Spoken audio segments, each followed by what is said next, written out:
Happy holidays, y'all. This week on Carlie's Couch, we discuss some reminders and emotional hygiene tips to help you stay grounded and solid throughout the rest of the year. Welcome to Carlie's Couch. My name is Lextopia. This is Carlie Carpio to the side of me. We hope you're having a great week thus far. We hope you're excited about the holidays, Hanukkah, Christmas, Kwanzaa, all that. Christmas, Hanukkah, Kwanzaa. Right. Well, whatever is going to get you your little presents and make you feel good and at peace. I support it. Yep, but we're going to start off with a question from the couch. And this week's question is, what do you want for Christmas? So we had one person say peace. That was probably somebody dead. Actually, no. Damn. Who was it? Somebody our age, Lanicia. Not peace. We have 4 people say travel and 2 people say cash, cold hard cash. That's real. Somebody said new tires. And they gave sizes too. So they need 2 tires that are size 22. Let me know if you're trying to trick on somebody this Christmas. I'll send you their info. That's real. She's shapely. Not Carly gonna send you the pics. A KitchenAid mixer, which is cool because what I want is a mixer too, but not that brand. And then somebody else, last person said nothing. I have everything I want. Oh, that's sweet. That was a dad. Okay, yeah. So that's always a dad answer. Like either peace or safety of my children, which is cool. You know, it's cool. Because I think as we get older, sometimes it is harder to like actually think of what you want. I feel like for me, all through the year, I might think of stuff. And actually, I do have a list of things that I want but don't need. But then when it comes time to actually like tell people, then all of a sudden it's like you can't think of anything. So this is cool. This is a terrible list, but it's cool. Shout out to everybody who responded because I did that today. So shout out to y'all. But do you have anything that you already know you wanted for Christmas, Carly? I want some new pots and pans and a new knife set. Those are okay. And then like vinyl records. I have a list too in my phone. I should have looked at it before this, but top of mind, those are the things because I'm trying to replace all my cookware that's nonstick because that stuff is terrible for you. Mm-hmm. And my knife set because I saw some really nice Japanese knives that I want, and I be cooking, so I feel like it's a good investment. That's real. What about you? I just said what mine's a mixer. Oh, yeah. But they're like $600, so I'm like not really pressed about that. KitchenAid had a really nice green and like wood grain looking one that I was like, yo, this is future inspiration for all of my appliances. Oh, yeah. As you get older too, definitely like kitchen and home stuff will get you excited. So I was going to say all the stuff we used to complain about when we were little. Right.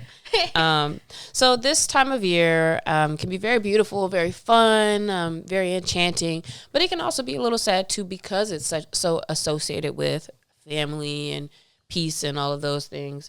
So this week on the podcast, we're going to talk a little bit about all these different feelings that can be coming around because of the holidays and ways to deal with them.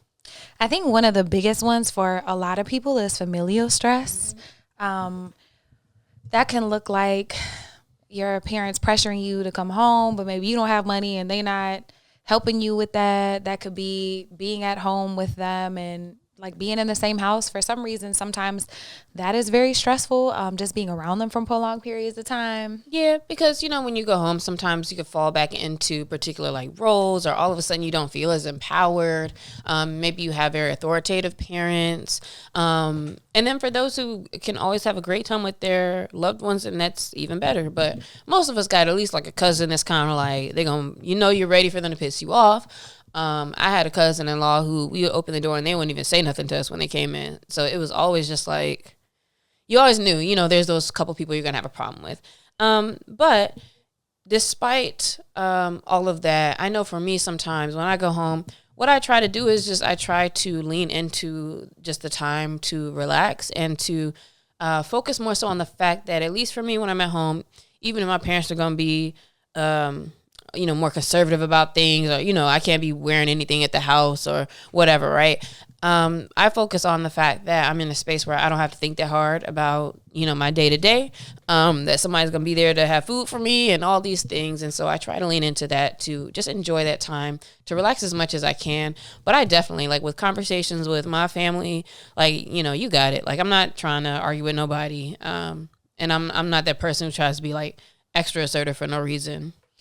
Yeah, same. I don't either, but I'm I'm also not the one to let no bullshit slide. So I'm not the fun person necessarily. I have a cousin that didn't talk to me for 2 years. He only talked to me at my mama's funeral because him and I got into it over what I consider are his dumbass political views.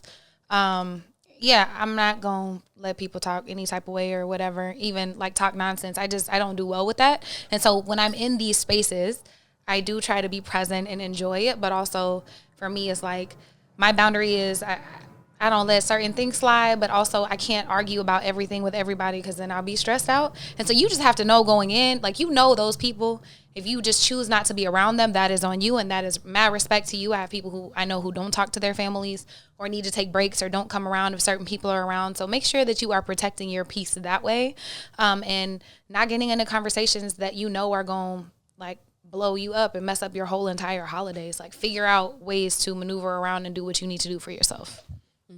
Also, a lot of times around the holidays, it's a time that you can feel a little bit more lonely than usual. For me, I know it was like the last couple of Christmases. It might have been last year that I was like, oh, I didn't feel it last Christmas. But I remember there was like a couple Christmases in a row recently where I just felt like really lonely, or I just felt like, I don't know, like I just didn't feel like a holiday at all. But also at the same time, I didn't really want to like go hang out or reach out to people. So like I just let myself kind of be in that lonely space. But you can have feelings like that, especially around this time of seasonal depression, especially around this time where it's like extra dark early and more tired. And when you have loved ones and family and other people are hanging out, if you're not living near family or friends, et cetera, et cetera. So I think it could just be compounded a lot during this time. Have you ever experienced loneliness during the holidays? Oh, absolutely. As someone who is the only person who lives out here out of my whole family, like everybody else is in Texas and Oklahoma, and I used to feel lonely, but then I have like friends and family out here, and I realized that it's a good balance of me having that alone time and processing my own feelings or emotions and what I'm going through and needing my own space and showing up when I can to things. And so not turning down every invite, but also not showing up if I feel like I don't have the space for it. But definitely have felt lonely before. I try to really decorate my house so that I come home and I'm in the Christmas spirit. I have a medium tree and a small tree. And I have like a floral arrangement that's like Christmassy and all my little lights and stuff. And I feel like that kind of helps just with my own Christmas cheer, like even if I'm feeling a little bit lonely or down or disconnected from my family and friends, because I haven't always like had the money to be able to go back and spend time with people. And so now that I do, I still don't want to spend $800 on a ticket to go back to Oklahoma. But yeah, just thinking about ways that I can really support myself in those lonely moments. Yeah, so those are a few good tips that she just gave about getting your environment together and, just doing what you can to be able to even enjoy yourself in your own space. Another big one is grief around this time of year because people are getting together with their families and having dinners and doing the most. And, so many people lose people every year. And so the dynamics can be very different for you around this special time if you have lost somebody. Probably doesn't matter how long ago you lost them because sometimes you have memories with certain people and special loved ones that you want to remember around this time as well. I won't say that this has affected me as much around the holidays specifically. It'll be other things, but that's because with me, most of my holidays are like with my immediate family. And so it's not like it's necessarily a time that I think about too many other folks or like have the connected memories like that with the holidays. But definitely for a lot of people, it can be a hard time. Yeah. And my mom passed right before Christmas a couple years ago. And so, and she was a single mom for a large part of my life. So when I think about my immediate family, it's me and her. That's my dog, and she's no longer here. And so I see, like, if I let myself, I see how I could fall into a spiral of feeling very alone, very lonely, let grief just be overwhelming. And so what I'll say is if you're missing somebody or feeling grief, it could be grief of a relationship because last year y'all was engaged, this year y'all not together, whatever is happening, really letting grief happen because you can't fight it, just letting it wash over you, but then also having a plan, like talking to your therapist, making sure that you are doing some things, walking with a friend. If your friend's family invites you over, maybe go for a little bit and then go do whatever you need to do for yourself. But me and my friend Desi, her mom also passed, and last year we both made the agreement that we're gonna super decorate our homes and like really just celebrate our moms in that way, and that was really helpful. And so again, going back to that, if there's a tradition you can start for yourself that will bring you joy or bring you peace, maybe you go visit their grave, maybe you go to the beach. I've done that on holidays if you live in LA. But thinking about what do traditions look like for you and maybe how you can rewrite them and celebrate the memory of someone that might not be in your life anymore. And be considerate for, friends and loved ones that, may have lost somebody recently, especially around this time of year. Because if you kind of notice maybe people are isolating themselves or are a little down, then that may be part of the reason. So maybe you can do something to help be an ear or shoulder or cheer them up as well during that time. Yeah, I always appreciate the people that check on me and don't like put pressure on me to show up, but still invite me to things. That means a lot. Like, and I'll let them know like, oh, I can't do it today, but thank you for thinking of me. Like, it means a lot to me. Like, shout out to my friends for Thanksgiving. They did that. Like, hey, here's the place and time. Let us know if you want to come. Like, oh, I can't, but can you bring me a plate? Bet. Perfect. The end of the year is also very overwhelming, not just with time, but also the need to feel like you got to buy gifts and you got to buy this and everything's on sale and you got to do this and show up here. And so I feel like it's an overexertion of energy. You're overspending, you're showing up to a lot of Christmas parties, you're doing this, you're doing that.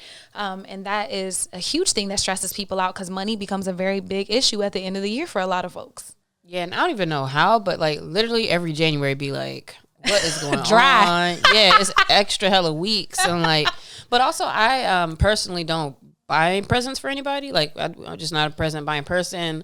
Maybe there are quite a few more social things sometimes that can happen during December, but definitely get it. That there's so much pressure to be purchasing things and, getting things for other people, et cetera, et cetera. So, I would definitely say then focus on having a budget for your December and like let that be something you kind of plan through the year as far as what you want to put aside for people. And then 2, during this time, don't feel pressure to like do the most. I'm thankful that a lot more of my friends are doing stuff just at the crib and hanging out. And those are things that I will be in attendance for. And those are beautiful things, but also one way to plan, if you are a gift buyer and you want to do that, buy throughout the year. If you see something that somebody will love and you want to get it, just do that, save it up, and then you could give it to them then. I'm going to make some things for people this year because I do like giving gifts. It's a big thing for me, but I don't also feel necessary to buy a bunch of stuff. Like, I'm not into buying things just to buy things. I want it to mean something or to be cool or be special, be very personalized.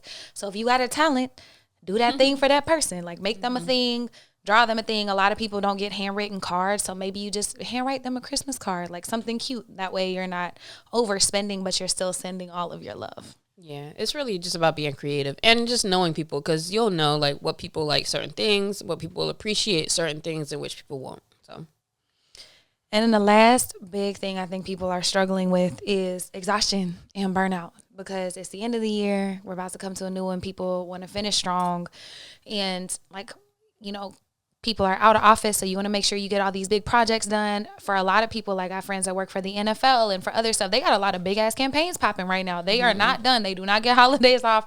They be working, and so it can be very overwhelming to be so tired at the end of the year and still have so much to do. Yeah, it is a weird time where it's supposed to be like peaceful and enjoying it, but I think that's kind of what the culture of America has kind of become, where it's like you kind of have to pretend like you have actual downtime or like take it where you can. Because it's kind of like the fake sense of you're chilling during this time. But I will say it's kind of nice when it's like there's not quite as many meetings, and at the same time, if you run your own business or you freelance, etc., for a lot of folks it can be stressful because you also still, you don't want people to be like closing their laptops for the rest of the year. And so with that, just watch your time. Make sure you get a balance of rest, balance of work. Do what you need to do to get ahead. But quite frankly, I know it's a little bit harder to be super productive during this time of year. But naturally, it kind of ramps up, towards the start, and then you start going really strong again. So I guess I would just say do what you can do. What are your thoughts about how to deal with kind of burnout during this time? So I love do what you can do, but also if you have a foundation of working out, of getting enough sleep, of getting all your nutrients, of eating healthy foods, of drinking your waters. Make sure you're still doing all of those things, because I know the end of the year is also crazy with drinks and with sugary foods and a bunch of carb heavy and like soul food heavy like flavors, which is amazing. Celebrate. Do not punish yourself. You can indulge and enjoy, but just also make sure it's balanced and you're taking care of yourself. So not only just doing what you can do with work, but doing what you can do to take care of yourself, doing what you can do to show up for friends and family. But most importantly, if you have that foundation, I feel like it's a lot easier to do everything else. You don't have to do everything, even though FOMO can make you feel like you need to. I love that, to say you're saying. And I think that that's a good way to kind of conclude all of the pieces of this episode, because what we're reminding you is to put yourself first and your well-being as a priority during this time that is about sharing and others, et cetera, et cetera. But as we know, I'm sorry, as I've been drinking this this shake, it's like, what do you call these? Smoothies? Yeah, my smoothie. As I've been drinking my semi-cold smoothie, it's been making my tongue kind of numb as I've been talking. It's like frozen, so you're talking with a thick tongue. Yeah, I'm like, dang, what am I saying? I don't even sound like this for real. Et cetera. Trying to close this thing out. But this is a time that's for other people, so we get it. You know, that's what can kind of make it stressful. And man, if you are putting those things that Carlie just said first, as far as your energy and your sleep and making sure you are still exercising, etc., it will make all of that so much more easy. So please remember yourself this holiday season. Have your boundaries in check as you deal with people this holiday season. And of course, enjoy your time and relax, because if anything, this is the time of year you can get away with, like, you know, kind of chilling a little bit more. So do what you have to do. Yeah, do what you can do. Stop beating yourself up. Enjoy the rest of the year. We still have a couple more episodes, so come back for those. Hit us at Carlie's Couch. Let us know what you're thinking about this holiday season, what the best present you got was, because I'm interested in that. And we'll see y'all next week. Peace out.